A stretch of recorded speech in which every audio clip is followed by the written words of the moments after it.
And from the national headquarters of RT America and our nation's capital, hello again, everybody.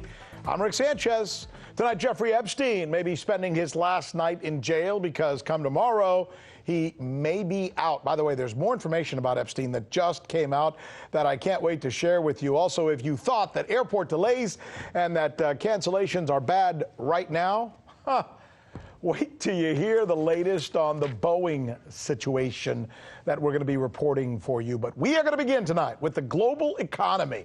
And yes, no matter where you live, this will affect you. By the way, look, I recognize that to many of us, when we hear economy, we change the channel.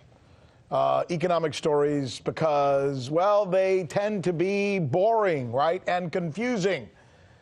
Remember, this is the News with Rick Sanchez, where we specialize in clarity and depth and passion for the stories that we tell. So let's get on to it, eh? Let's begin with Europe. So here, let me try and help you understand this. About 5 or 6 years ago, they lowered interest rates over there to about 0.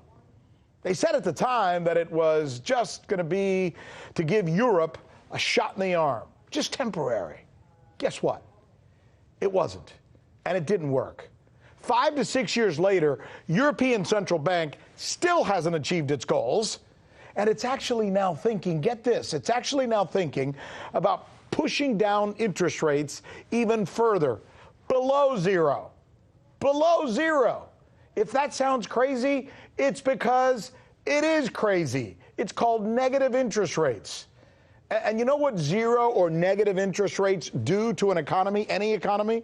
Banks get weaker, dying companies stay on life support longer, saving becomes, well, not worth doing. Who's going to save if you're only going to get a half a point on your savings?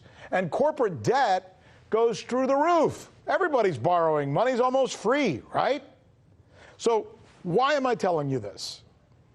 Because here in the United States, our government is now taking the same path, it seems, as Europe has taken. The Fed is talking about lowering interest rates. Now, why in the world would you lower interest rates during a vibrant economy? Unless it's simply not true that the economy is vibrant. See, we're told here almost on a daily basis that our economy has never been better, right? Is that true? Time for some facts. Are you ready? Yes, the stock market is rallying. But that's because investors are giddy. You would be too if you were told the Federal Reserve is going to be cutting interest rates again. Of course they're going to invest. And yes, most Americans today watching, CNN, Fox, and normal cable news channels are buying into the, quote, "We have the greatest economy in the world." That's the line, right? But you know who's not buying that line? The actual people who run American businesses. See, this is important. Let me share with you some of the numbers that have just come out. This is a Duke University survey of CFOs, Chief Financial Officers. These are the guys who run the numbers, right? These are the chief financial officers all over the United States. It found that 69% of them, almost 70% of them, expect a recession by the end of this year. 69% of CFOs in the United States expect a recession by sometime, pardon me, I misspoke, next year. I said this year. Nope, next year is what the finding is. Here's another one. JP Morgan Chase's Economic Monitor is putting the chance of a recession next year at 45%.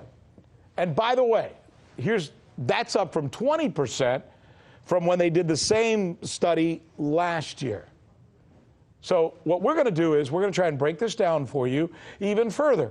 Because this is the kind of stuff that affects all of us. You and me and our kids and our parents and everybody else. This is the News with Rick Sanchez, where we remain committed to the notion that, it's time to do news again. So you haven't heard that we're the ones covering the stories that you won't see covered anywhere else? In Venezuela, Kazakhstan, let's go to Hong Kong. And the media reaction to that has been crickets. How about the way we cover those stories?